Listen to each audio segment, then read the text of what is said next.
Hey, welcome to episode 7 of the Am Lit podcast, where we're entering a world much more familiar than we've been. In our previous episode about the Navajo Creation Story, the people escaped the flood through the Great Male Reed.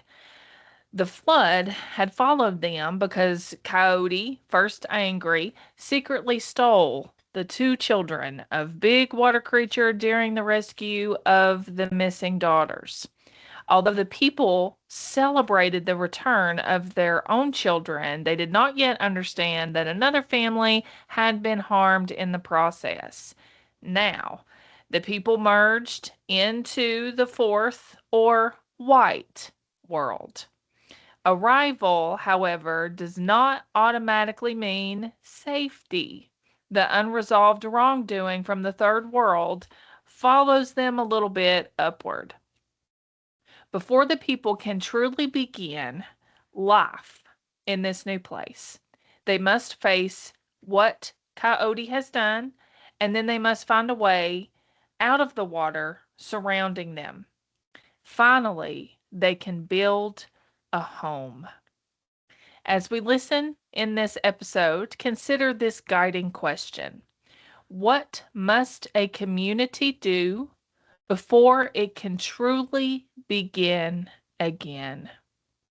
Be sure to have a copy of your reading open and available. And if you think it will help you on your weekly quiz, take some notes for reminders about what happened and what's important.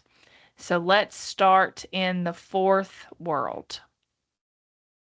After the people had all emerged into the fourth or white world, they saw the water continuing to rise in the third world beneath them. Big Water Creature pushed her head through the opening of the reed. Her curly hair floated on the water, and lightning flashed from her black horn and her yellow horn. First Man asked Big Water Creature why she had come. She said nothing. But the Coyote named First Angry came forward wearing his skin coat. He said, "Perhaps it's because of this," and drew the two babies from under his coat. Turquoise Boy took a basket and filled it with turquoise. On top of the turquoise, he placed the blue pollen from blue flowers, and yellow pollen from the corn, and pollen from water flags, and on top of these, he placed the crystal, which is river pollen. This basket he gave to Coyote, who put it between the horns of Big Water Creature, and on the basket he placed the two children. The Big Water Creature disappeared down into the reed, and the water with her. So, the people have reached the fourth world, but the flood has not stopped yet, as they can still see the water rising beneath them in the third world. This detail creates a sense of continuity between the two worlds. The people have crossed into a new place, but they have not escaped the consequences of what happened in the old one. A new beginning does not erase an unresolved wrong. So we can't run from all of our problems. Then Big Water Creature pushes her head through the opening of the reed, and this image is dramatic. Her hair floats on the water, and lightning flashes from her black and yellow horns. She appears just powerful and frightening and closely connected to the force of the flood itself. Essentially, she brings the rising water with her. First Man asks why she's come, but Big Water Creature doesn't give an answer. There's this kind of lesson in her silence. The people may not know what Coyote has done, but Coyote knows. Big Water Creature does not explain and doesn't need to explain her grief to the person responsible for causing it. Wow. Okay. And that's the tea. We don't have to explain our grief to the people who are responsible for causing it. Period. Coyote finally steps forward and says, quote, Perhaps it's because of this, and then removes the two babies from beneath his coat. The understatement of his words may hit us a certain way because while everyone else climbed in fear of the flood, Coyote carried the cause of the flood with him. This moment reveals that the danger was among them.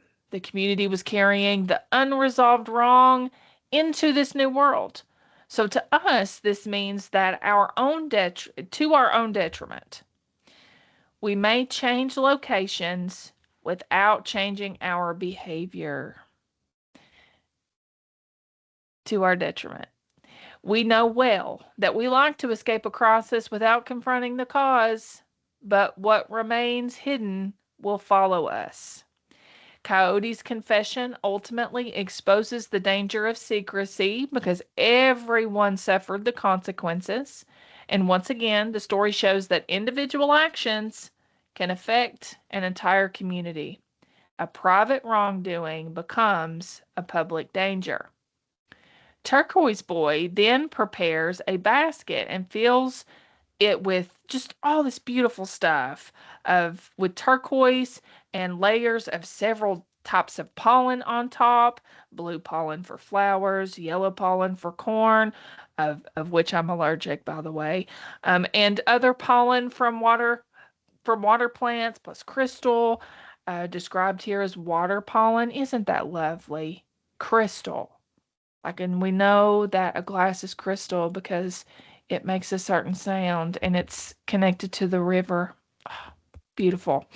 In the Navajo tradition, pollen is associated, like I think we would generally believe it to be. Pollen is associated with life, blessing, fertility, beauty, and sacred relationships. So its use here in the story is an act of restoration. Each material comes from the natural world, and the offering contains minerals, plants, water, and agricultural life, like a carefully ordered ceremonial gift. The people can't undo the harm as though it never happened, but they can return the children and accompany that return with an offering. The children are placed on top of the basket. It's a beautiful image and positioned between big water creature's horns, effectively restoring what Coyote took. It's a relief to see that there was no violence.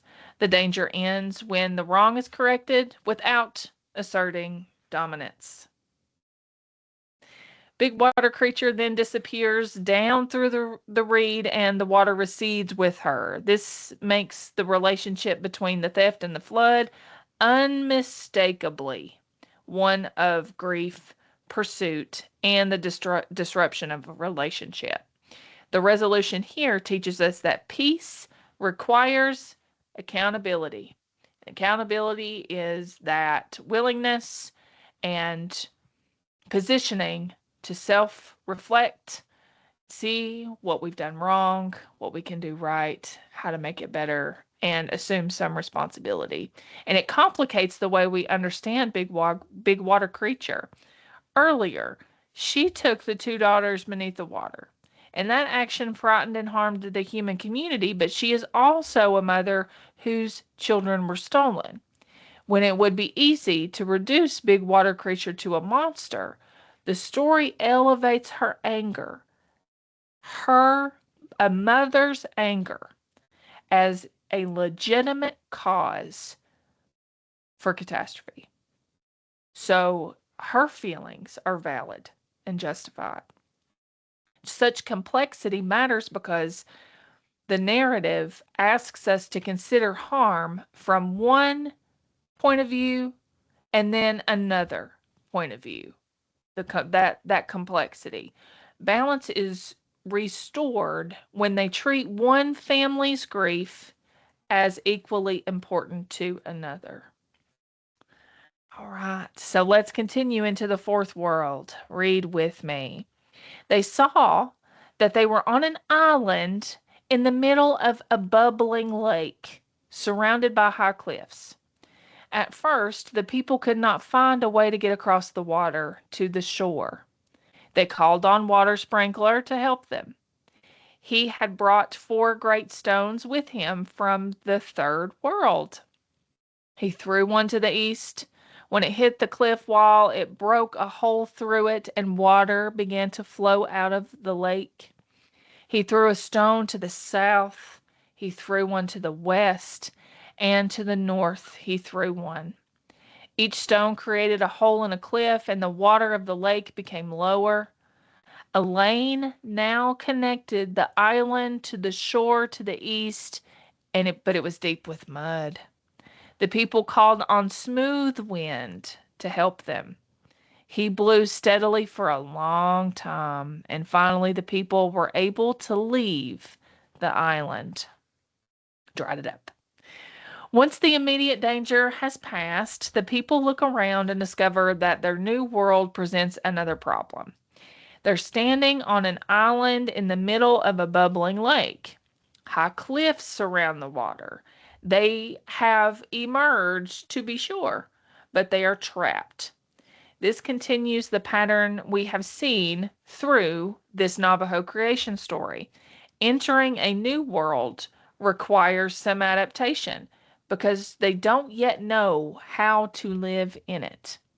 The people must learn the new landscape and its danger, and they must cooperate with the beings and the forces already present there. When the people cannot find a way to cross, they call upon Water Sprinkler. We have encountered Water Sprinkler several times so far, like when he helped transform first man and first woman into human beings. He also helped open the passage beneath the river during the rescue of the missing daughters.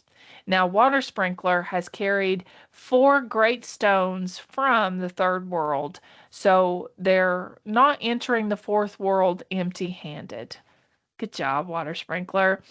He throws the first stone to the east, and then it strikes the cliff to create an opening. The water begins to drain from the lake, and he repeats the action to the south, west, and north. We see here again the 4 directions give structure to people's actions, and consequently, each stone creates a channel. The water that can find the people begins to flow outward. Now the water is more manageable once it is given a proper path. Water is necessary for life, but it can overwhelm without proper boundaries, as we know well. Once channels are opened, the same water that trapped the people can leave the lake in an orderly way. After the lake drains, a pathway appears to the east, but the path is just muddy. The people are closer to freedom, but large problems are rarely solved in a single step. The people call upon Smooth Wind, who has been present through the story as a source of life, movement, transformation, and guidance. Remember that first man and first woman were formed through wind. The white wind helped to transform them into human beings, and the people's breath caused the male reed to grow.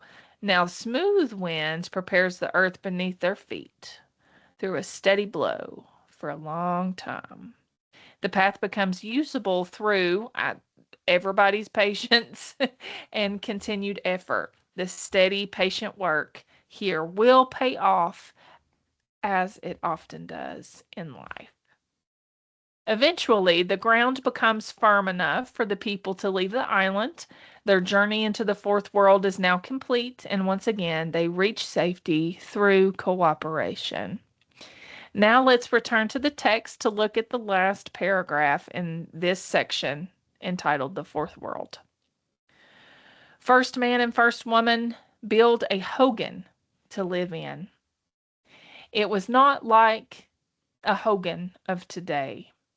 First man dug a shallow pit in the earth and placed poles in it.